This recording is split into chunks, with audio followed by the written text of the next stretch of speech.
for doing that. Okay. Mm-hmm. Okay, so we'll go live first on YouTube, right? Yeah. Yes. Okay. Yeah. Okay, that's going. That's good.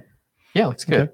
And whenever you guys are ready. Yep. You guys ready? All right. 3, 2, 1.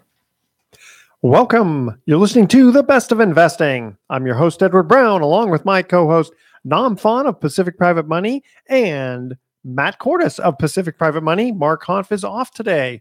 Our phone number is 888-912-1190. Use that number to answer the trivia questions for a 5-pack tanning certificate given away during this show. The certificate's not sponsored by the radio station, but by Tan Bella Tanning Salon, with 2 locations in San Francisco and 1 in Marin. Each certificate's worth over $100. So you'll want to listen for the trivia questions for that. Let's see, Matt, you are mostly in the construction part of the company, right? Yeah, that's my specialization is in ground up construction and rehab, development loans, land loans. And what kind of activity are you seeing nowadays? It's actually a very sought after product in the private money market, ground up construction specifically. There's a lot of money out there for rehab financing, but not a lot of people are doing ground up construction. We do. You have to have specialty knowledge in that, don't you? It's a different segment for sure. You have to look at different things. The underwriting is different. It's more in depth, and the loan terms are longer. So the risk mitigation needs to be a little bit more. Do investors shy away because of the length of it, or the risk involved? The longer the loan term, the longer your exposure to the market. The market can change during the process of a project. How long a term generally are you looking at? Usually, it's 12 months plus. No, it's not that long. So it's not that long, but when you're comparing that to a fix and flip loan where the term could be, 3 to 6 months, right?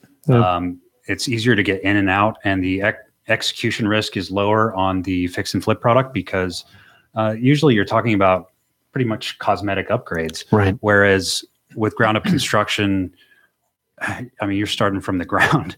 Yeah. There's just a lot more complexity to it. But if you're working with the dirt, with the infrastructure of sewers and all that stuff, and that part's already in place. I remember Mark talking about the fact that certain fix and flip actually has other risks involved that ground up doesn't have.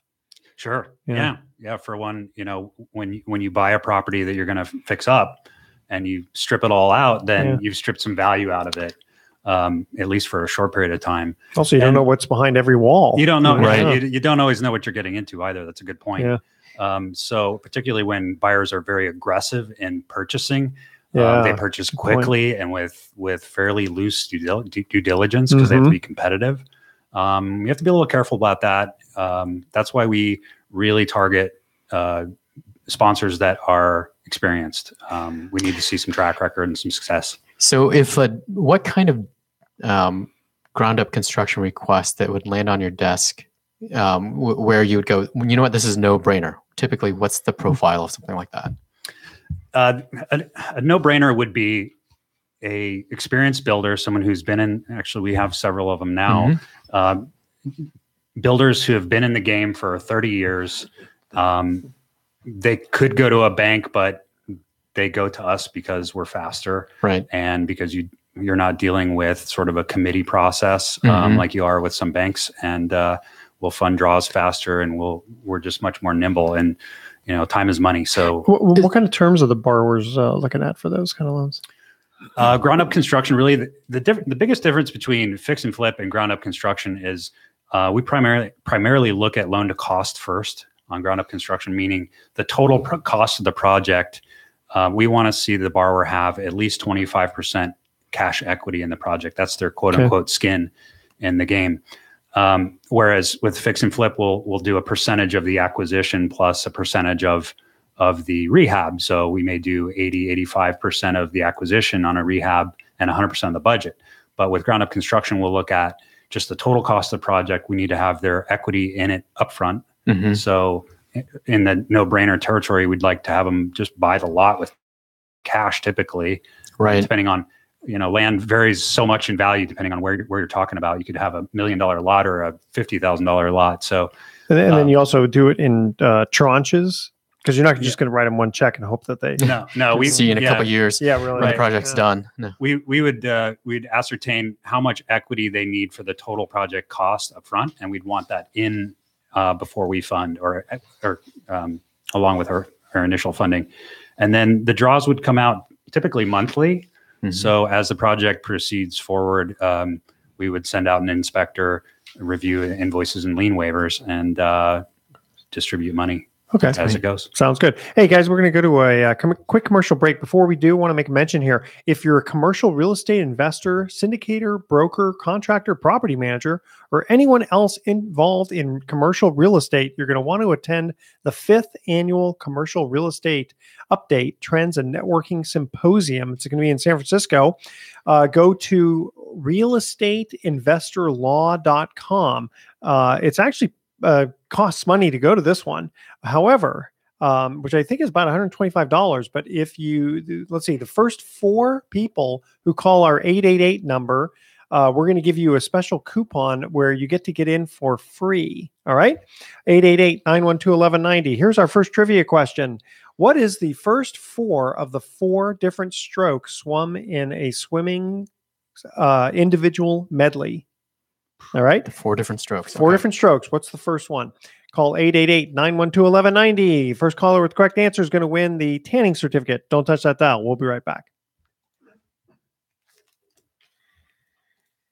That's a tough one. Quick, Google. Yeah, that's right. Okay, so let's see.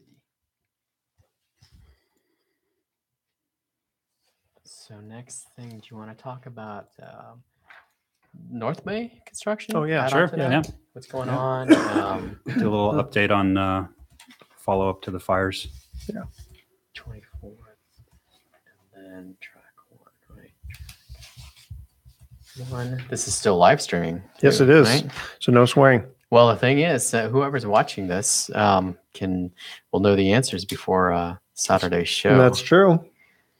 So they better, let's see, hold on.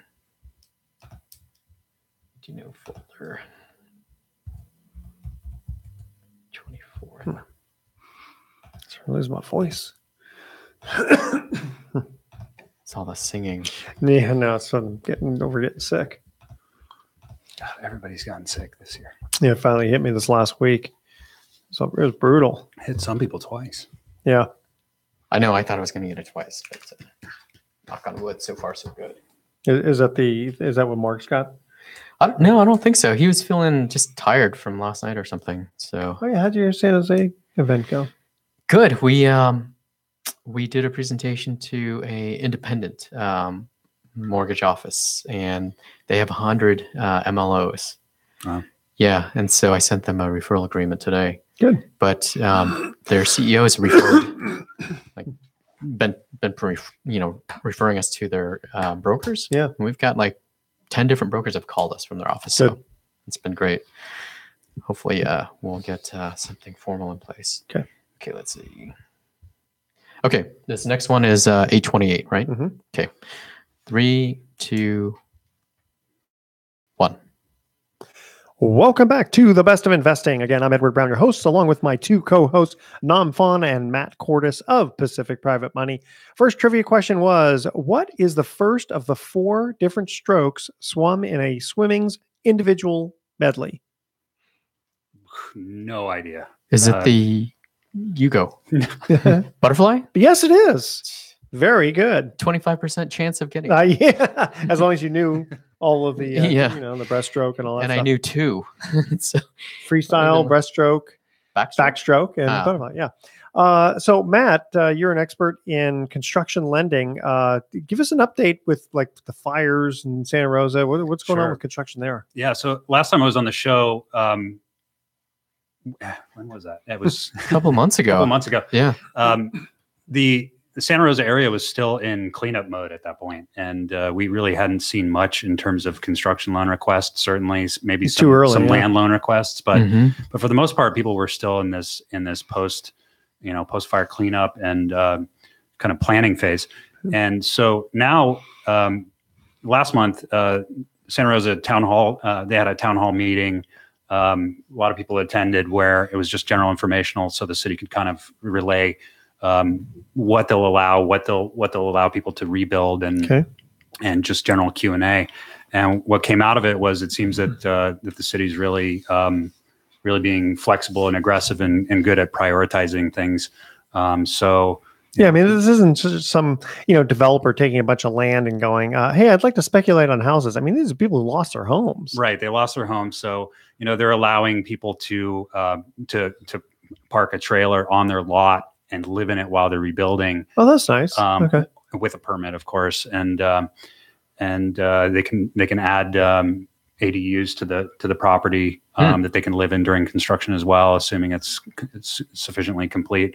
So you could theoretically do, plop down a tiny house on your property and live on it while you're going through construction. They'll also allow you to utilize the existing foundation if it's still intact. So if you have it certified by a structural engineer, you're good to go. They will grandfather in the existing footprint. So that's right. Whatever's changed in zoning from when it was originally built, they'll allow you to stay where you were. You just have to bring it up to code with fire sprinklers or whatever. Right, exactly. So it still has to be built up to current code. And so positive things. It's funny. I'm sorry, just to mention about the sprinklers. I wonder how that would have affected. Because that fire was pretty devastating. I don't know. I'm sure if sprinklers would have even helped that much. Yeah, good question. I don't know.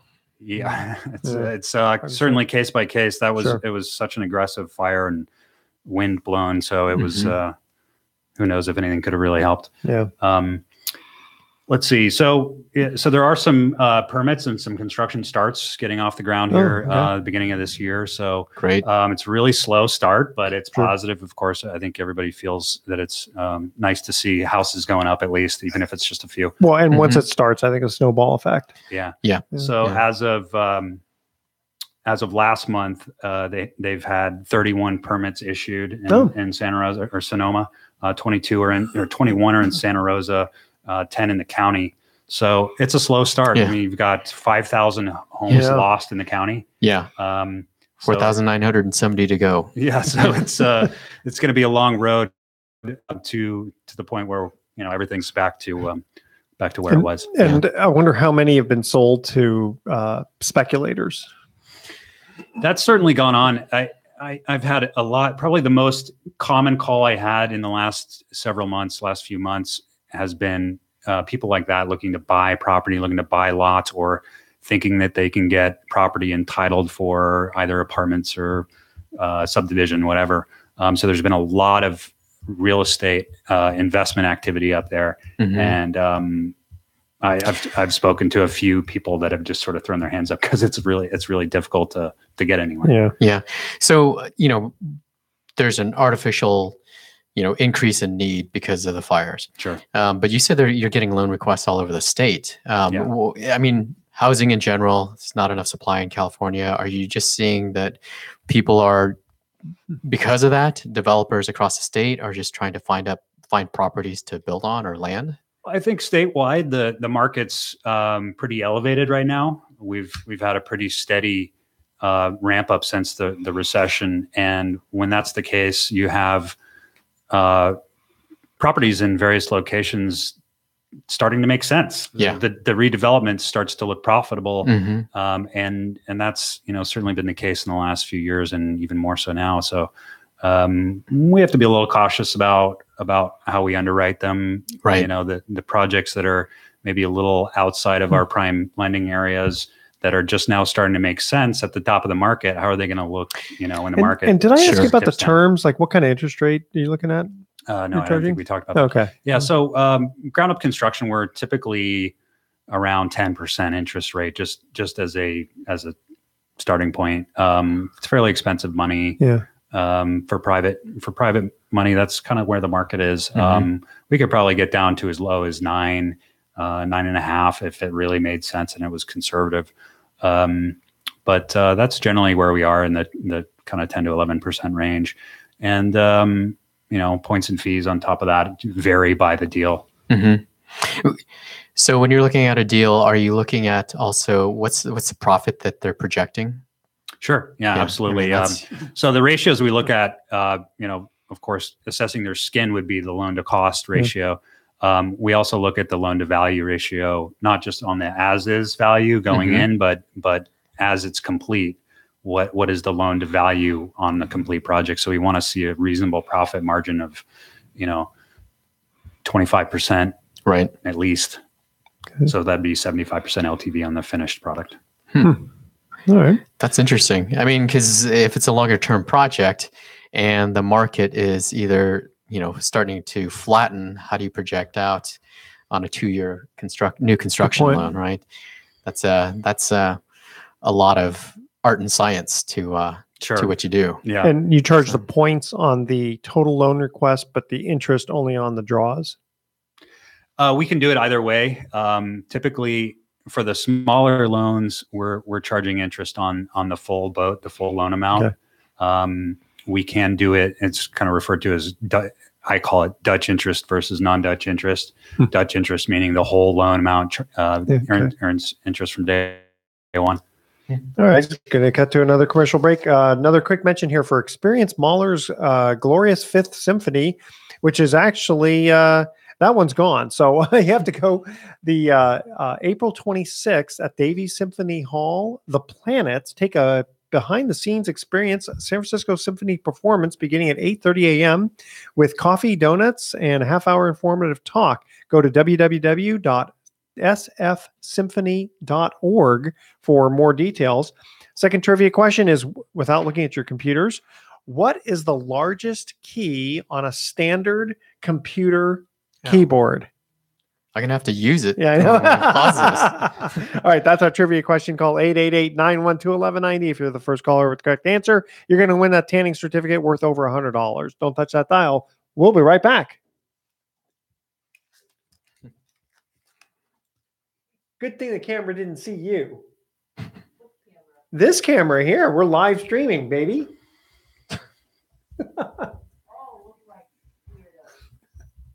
They're called headphones.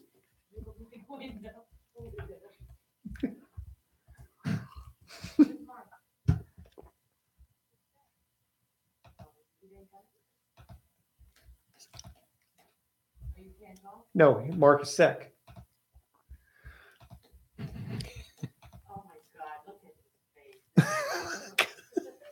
So I can't do anything right, No, I can't do anything right. You sit here doing nothing and he's still wrong. Can we mount some blinds in there? Yeah, I know. I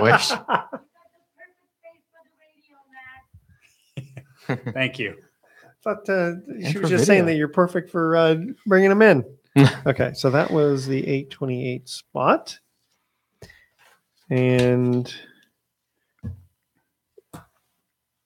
we can head over to... Sure. Yeah, I'll talk about a few things, I guess. Okay. Right. Wing it. Okay. Okay, this one's what, 910? This one is 910, yes. Okay, 3, 2, 1. Welcome back to The Best of Investing. Edward Brown here along with Nam Phan and Matt Coordes of Pacific Private Money. Second trivia question. What is the largest key on a standard computer keyboard? I think I can get this one. Okay, go ahead. Spacebar. Yes, it is. The space bar. Very good. I didn't even have to look. Didn't even have to look. All right, Nam, take it away. All right, so let's see. What's new in Pacific Private Money Inc.'s world? Maybe I'll start with the deal of the week. Okay. Well, even backing up from that, it's busy. I mean, the weird thing is, though, we're getting a lot of bigger loans, and just starting out the year with some, I mean, certainly on the construction stuff. I mean, that almost is, we expect any scenario coming from Matt, ground up construction or otherwise. Yeah, it's very large numbers. Yeah, pretty big deals that take a lot of work for you. So got to pat you on the back for the amount of consistency. And those loans would go to more individual investors that are like we're really interested. Yeah, those aren't going in the fund. No. Okay. Yeah, because the fund is more strictly for income rather than construction. Yeah, these larger types of loans really don't. They're not a great fit for the fund. They would sort of throw off the balance of the fund, so they don't go. Yeah.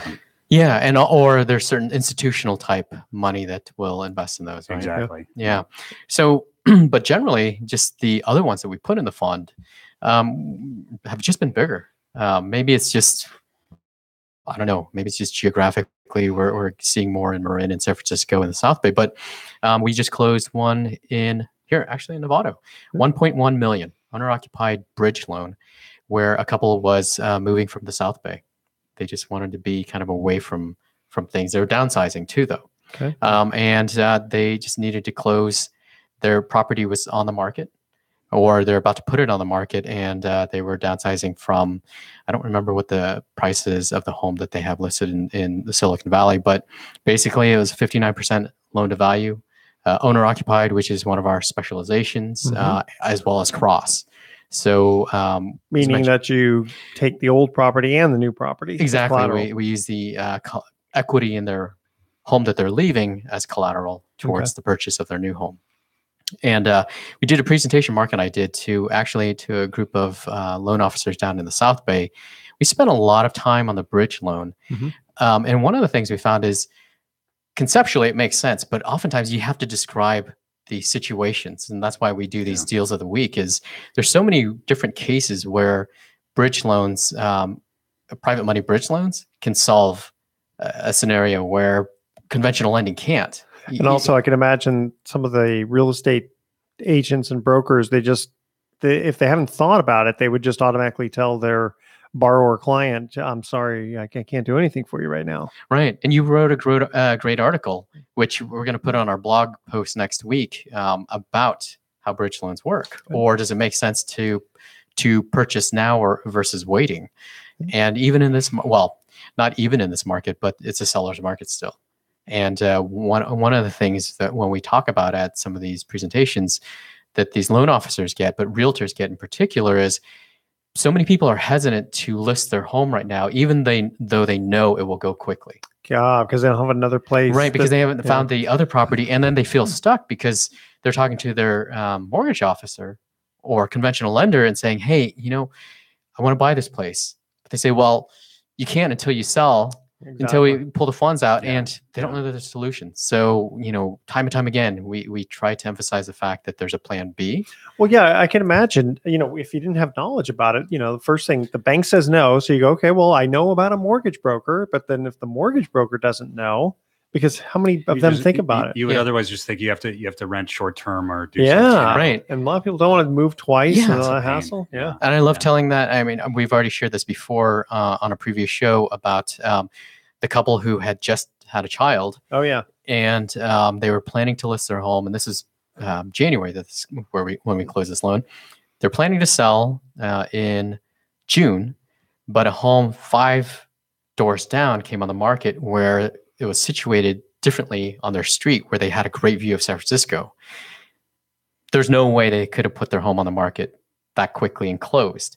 So it was an opportunity cost. They weren't ready to move, but at the same time, this opportunity wasn't going to happen again anytime soon. So we gave them a $2 million bridge loan for a $2.6 million purchase. They now have the flexibility. They currently have 2 homes on that same street, but they can move over, or they probably moved at this point because it's been a couple of months. But now they have time to do any sort of staging or upgrading to their current home, to the home that they moved. They didn't have to hire a moving van. They could just kind of pick up the furniture and walk 5 doors down. Yeah. So it was an opportunity cost. Yeah. And it made a lot of sense. Very well qualified. They probably could have they qualified for a conventional loan. Yeah. But they just needed to act quickly and close quickly. So it's a situational solution, not a solution to make up for credit issues per se. For that one, yeah. I mean, sometimes you have both though, because or one or the other. I mean, you could have an issue where someone, for whatever reason, has a little bit too low a FICO score, but that's okay if they've got enough cash in a deal, right, or enough equity in their property to borrow. Yeah. And so, like you were saying, it's situational, or Mark likes to call it transactional distress, where they're in a transaction that has nothing to do with their qualifications. Yep. It's just timing and everything, other circumstances. Well, so here comes a question that comes from an email that comes in from a listener. It says, if we suddenly change from a seller's market to a buyer's market in real estate, how will your fund be affected? We'll still be making loans. Sometimes the reasons shift when you're shifting markets like that, or, we were making loans when the market was going down to fix and flip borrowers first, and then to owner occupied, and when the fix and flip opportunities became less. So every shift in the market reveals a different opportunity, but real estate's cyclical. So those opportunities resurface every decade or so. So then how will it affect the loans that are in the fund? If it does shift into a buyer's market, then you may have some downward pressure on values. Therefore, there could be some movement on LTV, I suppose. But the fund is pretty conservatively weighted on LTV. Yeah. So like less than 60%. It'd have to be a really massive shift. Yeah, that, and coupled with the fact that most of the loans are short term.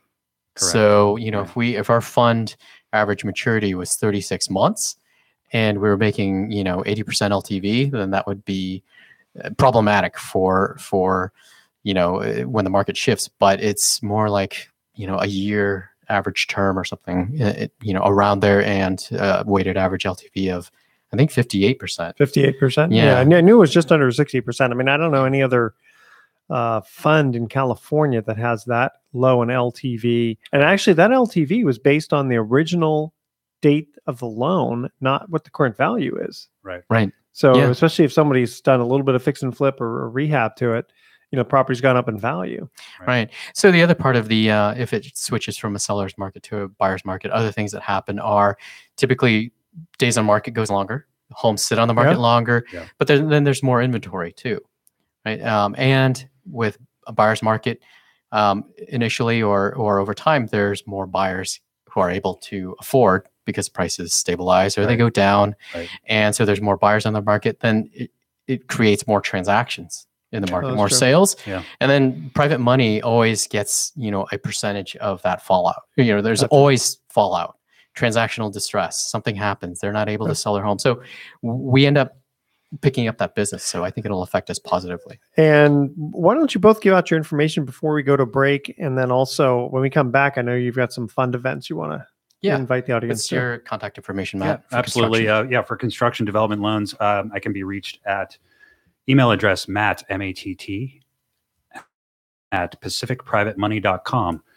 Phone number is 415-883-2150, extension 107. And we're 415-883-2150 for Pacific Private Money. All right. Last trivia question. What beer's name means Lion's Brew in German? Don't touch that dial. Best of Investing. I'll be right back. Got a little bit over on that one, but that's okay. Lion's Brew? I should know that. I'm German. What? What beer? What beer? It's Lion's Brew. Yeah, what beer's name I know. means Lion's Brew? No, it's not Budweiser. I think I know. I know you hasn't been around for a while, or hear it advertised. You have to go to yeah, it's true. You have to go to Tommy's Joint in San Francisco and look at all the 100 and something beers up there. Okay, so this one's a 917 one. Talk a little about the fund and how it works. Yeah. Okay. All right. Ready? Yep. Mm-hmm. Okay. 3, 2, 1.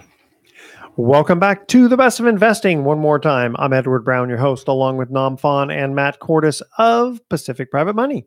Last trivia question. What beer's name means Lion's Brew in German?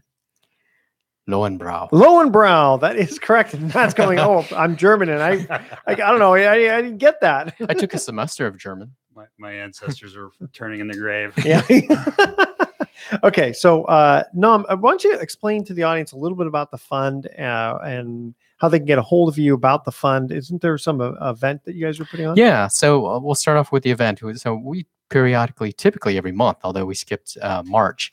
But April 17th is our next fund event. That's a Tuesday. It's going to be at 6 p.m. We're taking the show back out on the road. So we'll be in San Mateo. Location to follow. It will be at the New York Life headquarters in San Mateo, but we'll send out the invites and post it on our website for people who want to attend. New York Life was graciously offering up the space for us for that evening. So again, we want to be, we know not everyone can come to Novato for our fund events. So we want to spend more of 2018 going out to the markets. We were just in Walnut Creek. We'll be next in San Mateo, and then we'll probably be down in the South Bay again. But going back to the fund, it's the Pacific Private Money Fund. It's a mortgage pool fund. We've had it in existence since 2013. June will be the 5th year. Where we hit the 5-year mark. And it's been great. We are 35 million plus fund, returning between 7.5% and 8% annualized return net to the investors. With no losses. No losses. That's the important thing. No losses. Yeah, that's really important. It's growing every month. In fact, we just sent out an email to our investors to see who might be interested in adding to the fund.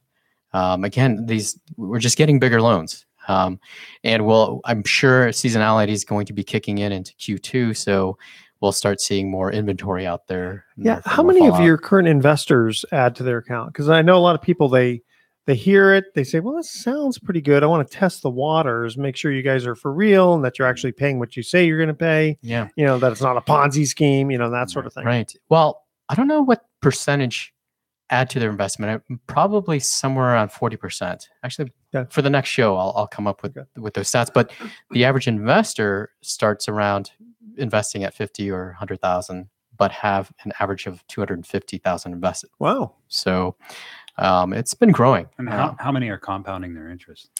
About 50%. Okay. So about 50% reinvest and 50% are income or receive monthly. That's the other thing. We pay out monthly distributions. Yeah, a lot of these types of funds pay out quarterly, so it's kind of nice to get a monthly check. Yeah, in fact, we just sent out our K1s for 2017. So to get a hold of us for the fund, it's 415-883-2150. Go to pacificprivatemoney.com. That's pacificprivatemoney.com. Next fund event is April 17th. And what else can we say about the fund? Well, okay, so the fund is the catch is that it's not open to everyone because there's requirements. Yeah, so we're a Reg D fund, which means we market the fund. That's what we're doing right now on the radio. You have to be accredited, so you have to have $1 million net worth. Can't include, unfortunately, your primary residence as part of that calculation. You can qualify on income, which is $200,000 a year for an individual, $300,000 for a household or for a couple. Other requirements, $50,000 minimum investment and a 1-year hold. Okay. And then for people who say, well, I kind of like what I'm hearing on the radio about what you guys do and the kind of loans you're making, but I don't have that kind of net worth. You guys came up with a separate PML. Yeah, private money loans. We use the acronym PML around the office. It's too long to always say private money loans. privatemoneyloans.com. Spelling it out to each other. We spend half the day trying to get through that. So anyway, PML, privatemoneyloans.com. It's actually a marketplace where currently we are selling loans that were recently funded in our fund. We're selling loans that we put in the fund. So generally, like the rest of the loans in the fund, they're generally more conservative.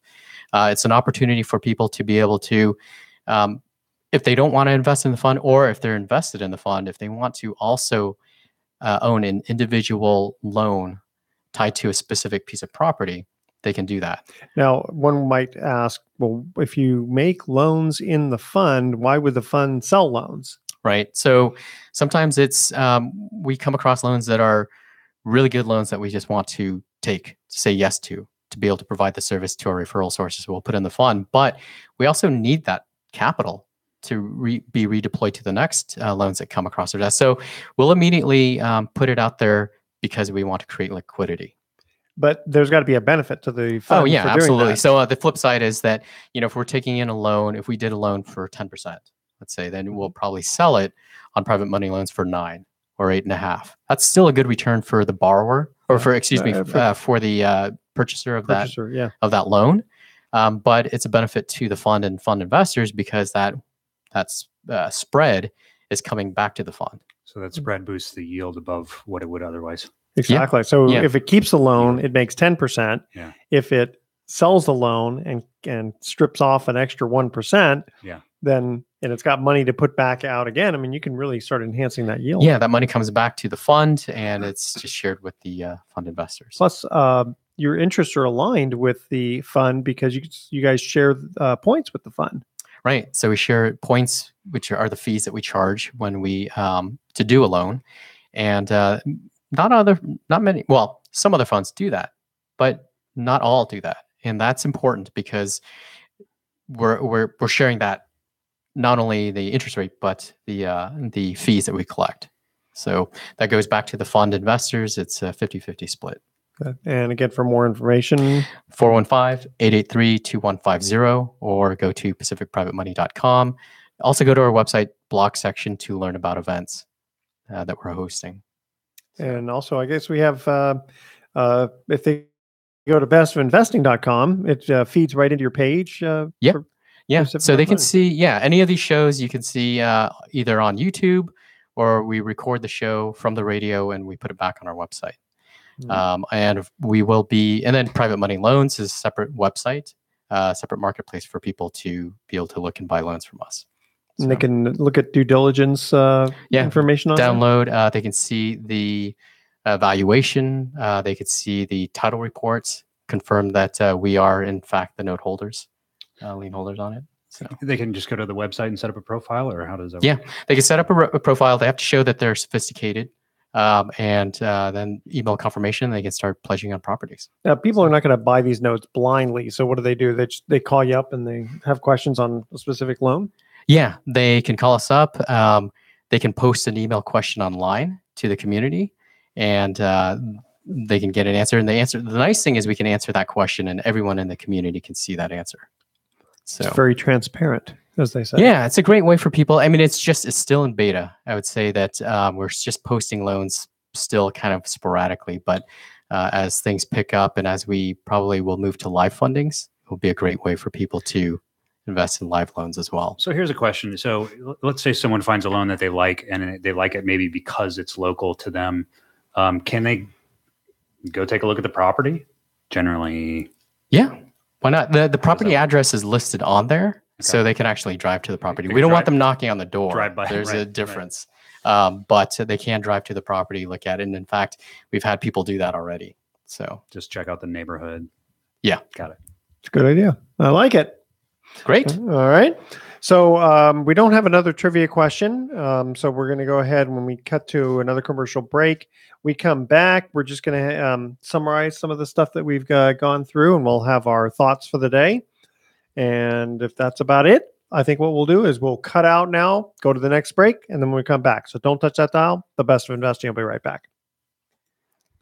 Ah, got hot. Yeah. Like- Get the meat sweats? It got hot. Well, yeah, because it's the door is closed. Go crack a Lowenbrow. Can leave that open as long as Mirka doesn't come in. I had to give more time because we went over on last time. So they're hard breaks, but they're pretty good about, if you take too much here, you got to get back here. Got to do one of those, those films, I don't know what you call them, where like you tap a switch or you tap the glass and it makes the glass opaque and you can't see through it. I haven't seen You ever that. seen that? Mm-mm. It's the coolest thing. That is pretty cool. Is that in real life they have it, or just yeah, in some real high-end homes will have it like in their shower, or like you'll have a window going from the bathroom into the master bedroom, and like you don't want to see, taking showers on there. taking a shower or whatever, so you can just hit it and the glass turns opaque, you can't see through it, and then turn back off and it's a regular window. Of course, if you took a hammer to it, then you'd have the Yeah. All right. That's one way to. Okay, so we've got 5 minutes to go. What do you guys want to cover? Let's see. We talked about. Any more deals of the week? There was that one that Mirka was looking with Rick, Indian Wells, and I don't think I know that one. Oh yeah, I don't know that one. Shoot, Yeah. I wish one of them was. it was along the same lines. They would buy this house, sell that one, downsize. Let's see. I'm trying to think of which one that one is. Do you have any deals of the week, Matt, or construction loan of the month? Construction loan of the decade. On the spot. Let's see. Gosh, I have a lot of stuff I'm working on. That's okay. I mean, if it's just general, and you can say why you gave a thumbs up to this one or thumbs down to this one.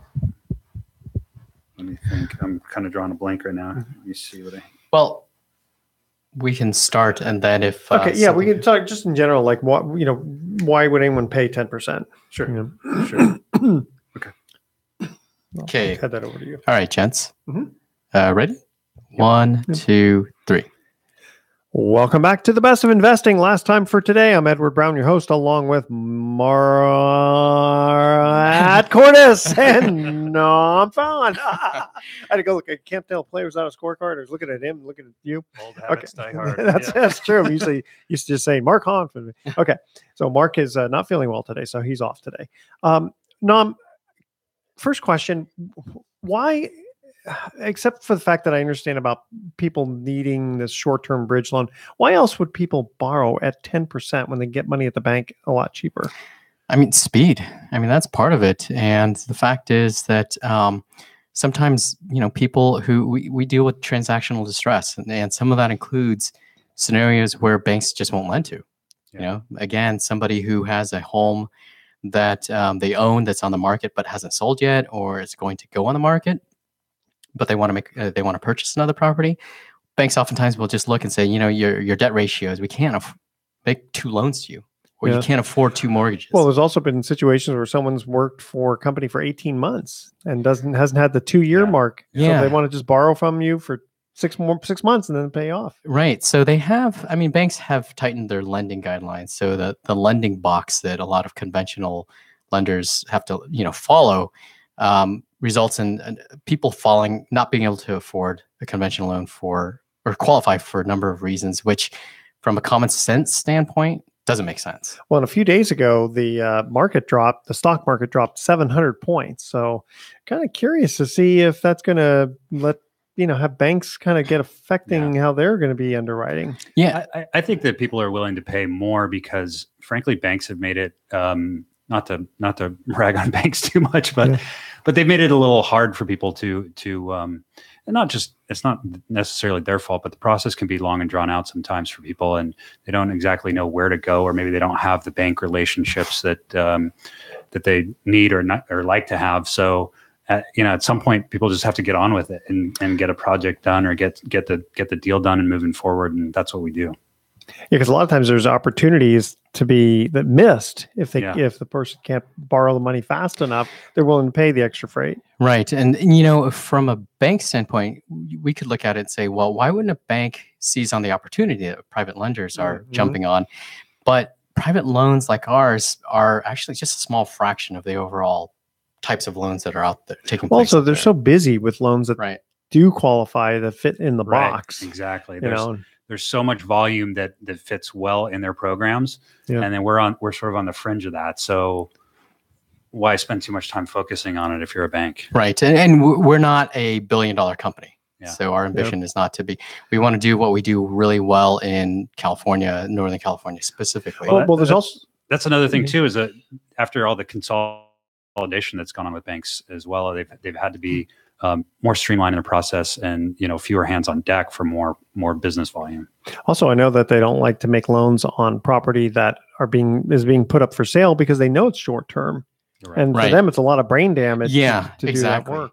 So it is a lot of work for us to do the bridge loans, but at the same time, because of the points and fees that we charge, it does make sense for us to do it. As Montgomery Burns would say, "Excellent, Mr. Smithers, excellent." So along those lines, I mean, you see 2018 being really good on the construction side, right, Matt? Yeah, absolutely. I'm looking at a number of loan requests right now for ground up construction as well as fix and flip, where, for example, one that I'm looking at, we're helping a family pull equity out of a commercial property they've owned for a long time at a conservative loan to value, so that they can go and buy a house down in Southern California and fix it up and flip it. So we can do both of those loans, and that's something where we can help them with two sides of sort of the challenge. Very good. That's great. All right. So for more information, you can call Pacific Private Money at 415-883-2150 to either talk to Nom Fon or Matt Coordes. Thoughts for the day. Life has 2 rules. 1, never quit. Number 2, always remember rule number 1.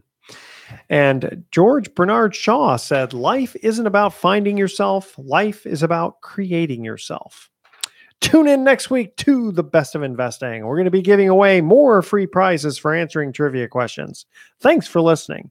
On behalf of our team, I'm Edward Brown, wishing you the best of investing. So long.